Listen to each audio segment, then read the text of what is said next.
श्रीमद् भागवत सप्तम स्कंद में छठा अध्याय। आज को भक्तगणों, आज आपको प्रहलाद जी का असुर बालकों को उपदेश देने की कथा बताऊंगा।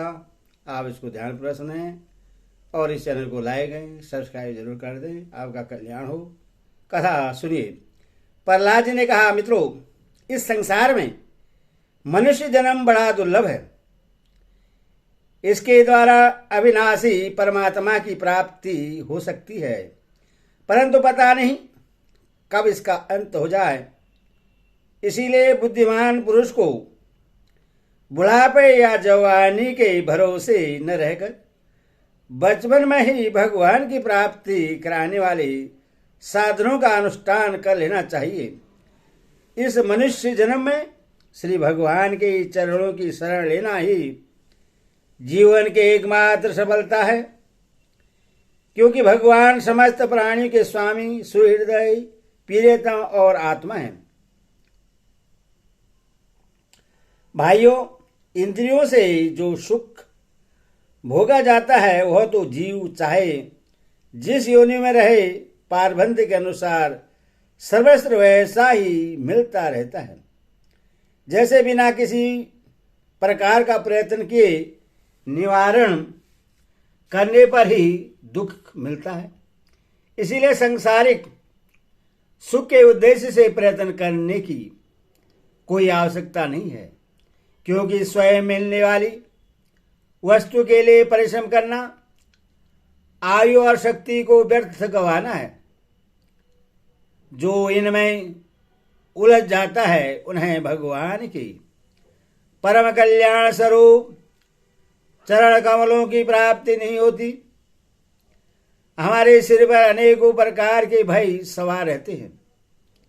इसीलिए यह शरीर जो भगवत प्राप्ति के लिए पर्याप्त है, जब तक रोग शोकादिग्रस्त होकर मृत्यु के मुख में नहीं चला जाता, तभी तक बुद्धिमान पुरुष को अपने कल्याण के लिए प्रयत्न कर लेना चाहिए। मनुष्य की पूरी आयु 100 वर्ष की है। जिन्होंने अपने इंद्रियों को बस में नहीं कर लिया है, उनकी आयु का आधा हिस्सा तो यूं ही बीत जाता है, क्योंकि रात में घोर तपोगुण अज्ञान से ग्रस्त होकर सोते रहते हैं। बचपन में उन्हें अपने हित अहित का ज्ञान नहीं रहता। कुछ बड़े होने पर कुमार अवस्था में वे खेल कूद में लग जाते हैं। इस प्रकार 20 वर्ष का तो पता ही नहीं चलता। जब बुढ़ापा शरीर को ग्रस लेता है, तब अंत में 20 वर्षों में कुछ करने धरने की शक्ति ही नहीं रह जाती। रह गई बीज की कुछ थोड़ी सी आयु, उसमें कभी न पूरी होने वाली बड़ी बड़ी कामनाएं हैं, बलात् पकड़ रखने वाला मोह है और घर द्वार की वह आसक्ति है, जिससे जीव इतना उलझ जाता है कि उससे कुछ कर्तव्य अकर्तव्य का ज्ञान ही नहीं रहता। इस प्रकार बची खुची आयु भी हाथ से निकल जाती है।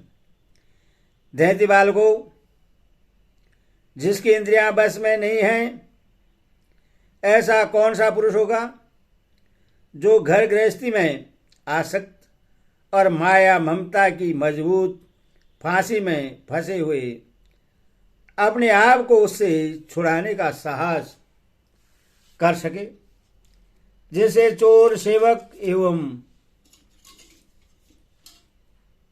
व्यापारी अपने अत्यंत प्यारे प्राणों को भी बाजी लगाकर संग्रह करते हैं, और इसीलिए उन्हें जो प्राणों से भी अधिक वांछनीय है, उस धन की तृष्णा को भला कौन त्याग सकता है। जो अपनी प्रियतमा पत्नी के एकांत सहवास, उसकी प्रेम भरी बातों और मीठी मीठी सलाह पर अपने को निछावर कर चुका है, भाई बंधु और मित्रों के स्नेह पास में बच चुका है, और नन्हे नन्हे शीशों की तोतली बोली पर लुभा चुका है, भला वह उन्हें कैसे छोड़ सकता है। जो अपने ससुराल गई हुई पीरी पुत्रियों, पुत्रों, भाई बहनों और दीन अवस्था को प्राप्त पिता माता, बहुत सी सुंदर सुंदर बहुमूल्य सामग्रियों से सजे हुए घरों, कुल परंपरागत जीविका के साधनों तथा पशुओं और सेवकों के निरंतर स्मरण में रम गया है, वह भला उन्हें कैसे छोड़ सकता है। जो जनेन्द्रिय और रसेंद्रिय के सुखों को ही सर्वस्व मान बैठा है, जिसकी भोग वासनाएं कभी तृप्त नहीं होती, जो लोभवश कर्म पर कर्म करता हुआ रेशम के कीड़े की तरह अपने को और भी कड़े बंधन में जकड़ता जा रहा है और जिसके मोह की कोई सीमा नहीं है, वह उनसे किस प्रकार विरक्त हो सकता है और कैसे उनका त्याग कर सकता है। यह मेरा कुटुंब है, इस भाव से उसमें वह इतना रम जाता है कि उसी के पालन पोषण के लिए अपनी अमूल्य आयु को गवा देता है और उससे यह भी नहीं जान पड़ता कि मेरे जीवन का वास्तविक उद्देश्य नष्ट हो रहा है। भला इस परमार्थ की भी कोई सीमा है। यदि इन कामों में कुछ सुख मिले तो भी एक बात है, परंतु यहाँ तो जहाँ जहाँ हो जाता है, वहीं वहीं दैविक और भौतिक ताप उसके हृदय को जलाते ही रहते हैं, फिर भी वैराग्य का उदय नहीं होता। कितनी विडंबना है। कुटुंब की ममता के फेर में पड़कर वह इतना असावधान हो जाता है, उसका मन धन के चिंतन में सदा इतना लवलीन रहता है कि वह दूसरे का धन चुराने के लौकिक पारलौकिक दोषों को जानता हुआ भी कामनाओं को बस में न कर सकने के कारण इंद्रियों के भोग की लालसा से चोरी कर ही बैठता है।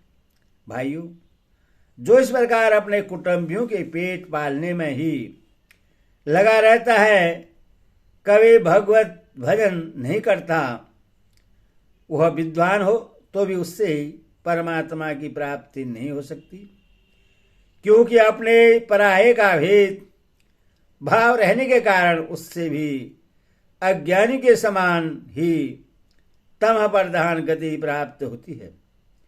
जो कामनियों के मनोरंजन का समान उनका कीड़ा मृग बन रहा है और जिसने अपने पैरों में संतान की बेड़ी जकड़ ली है, वह बेचारा गरीब चाहे कोई भी हो, कहीं भी हो, किसी भी प्रकार से अपना उद्धार नहीं कर सकता।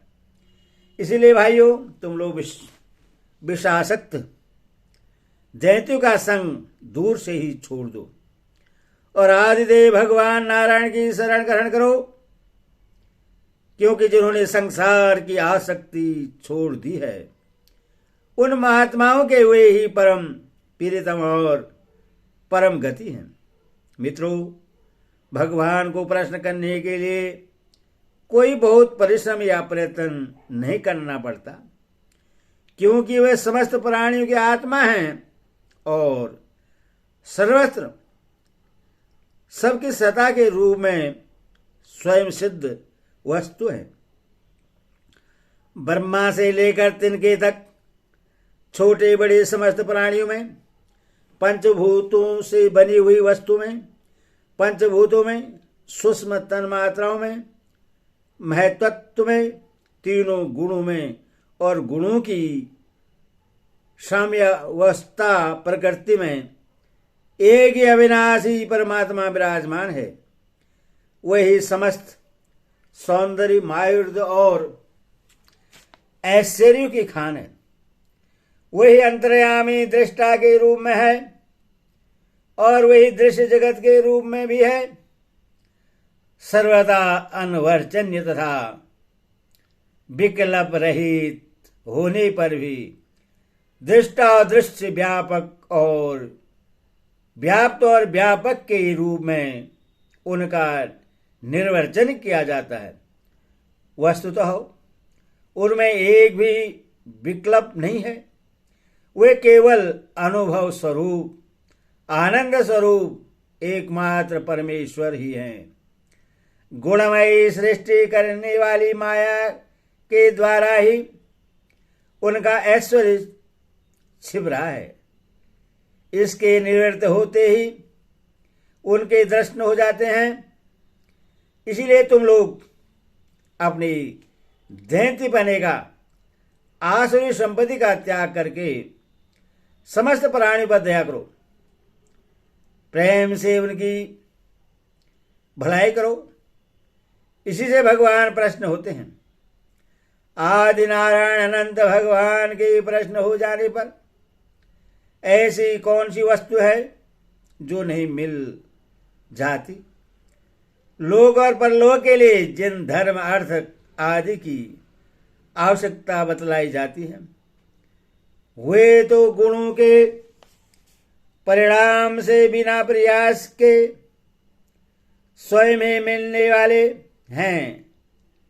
जब हम श्री भगवान के चरणामृत का सेवन करने और उनके नाम गुणों का कीर्तन करने में लगे हैं, तब हमें मोक्ष की भी क्या आवश्यकता है। यो शास्त्रों में धर्म, अर्थ और काम, इन तीनों पुरुषार्थों का भी वर्णन है। आत्मविद्या, कर्मकांड, न्याय, तर्कशास्त्र, दंड नीति और जीविका के विविध साधन, ये सभी वेदों के प्रतिपादित विषय हैं। परंतु यदि ये अपने परम हितैषी परम पुरुष भगवान श्री हरि को आत्मसमर्पण करने में सहायक है, तभी मैं इन्हें सत्य सार्थक मानता हूं। अन्यथा ये सब के सब निरर्थक हैं। यह निर्मल ज्ञान जो मैंने तुम लोगों को बतलाया है, बड़ा ही दुर्लभ है। इससे पहले नर नारायण ने नारद जी को उपदेश किया था और यह ज्ञान उन सब लोगों को प्राप्त हो सकता है जिन्होंने भगवान के अन्य प्रेमी एवं अकिंचन भक्तों के चरण कमलों की धूलि से अपने शरीर को नहला दिया है। यह विज्ञान सहित ज्ञान विशुद्ध भागवत धर्म है। इससे मैंने भगवान का दर्शन कराने वाले देवर्षि नारद जी के मुंह से ही पहल सुना था। प्रहलाद जी के सहपाठियों ने पूछा, प्रहलाद जी, इन दोनों गुरुपुत्रों को छोड़कर और किसी गुरु को तो न तुम जानते हो और न हम। वही हम सब बालकों के शासक हैं। तुम एक तो अभी छोटी अवस्था के हो और दूसरे जन्म से ही महल में अपनी मां के पास रहे हो। तुम्हारा महात्मा नारद जी से मिलना कुछ असंगत या जान पड़ता है। प्रियवर, यदि विषय में विश्वास दिलाने वाली कोई बात हो तो तुम उससे कहकर हमारी शंका मिटा दो। हरि ओम तत्सत। हरि ओम।